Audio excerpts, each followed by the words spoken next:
Shalom, dear friends. Today we take up chapter 14, which contains three major episodes. A flashback on the context of the martyrdom of John the Baptist, the feeding of the 5,000, and Jesus walking on the water. We already stated that there is a close relationship between John the Baptist and Jesus, which we can see both in the ministry and in the death of John the Baptist and Jesus. Herod is wondering if John the Baptist came back to life in the person of Jesus, because there is a similar popularity between Jesus and John the Baptist. Just for a clarification, Herod that evangelists are mentioning at this point is actually one of the sons of Herod the Great, who was a great architect, builder and administrator. Even today we have some of the remnants of the great architectural monuments, the fortresses at Masada and Herodium, for example. Herod the Great died in BC 4, and after his death the Romans divided Israel into three segments, and Herod Antipas was given Galilee and Perea regions, while Archelaus was given Judea, Samaria and Idumea, and finally Philip was given the area to the east and north of Jordan. Mark and Mathew call this Herod Antipas, as king. Josephus, the great Jewish historian who was a contemporary of this time, tells us that Herod Antipas had Baptist killed for fear of his popularity and potential for strong trouble. Instead, the evangelists tell us that John the Baptist was put to death because of Herodia, the wife of Philip, who later became the wife of Herod. The Gospel tells us that John the Baptist used to reprimand Herod Antipas because of this incestuous union. For Mathew, the death of John the Baptist stands in the long line of the martyrdom of prophets, and this would be a kind of prefiguring of the martyrdom of Jesus. It is from Josephus that we come to know the name of the daughter of Herodias as Salome, a name which is very popular. The feeding of the 5,000 follows soon after the account of the martyrdom of John the Baptist. And this is the only miracle mentioned in all the four Gospels. In fact, Matthew and Mark narrate another miracle of feeding 4,000.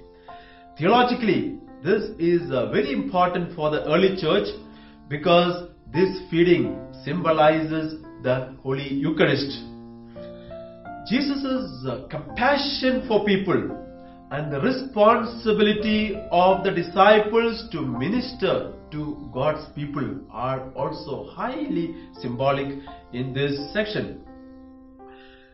The murder of John the Baptist took place in the context of a royal dinner hosted by Herod, in the context of pride, arrogance and even murder.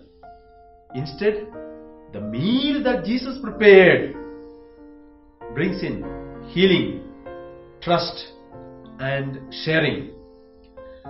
The people are held up in a kind of a deserted place, reminding us of the desert of Sinai, where God fed the people of Israel daily with manna. Moses gave them manna, of course, through the intervention of God.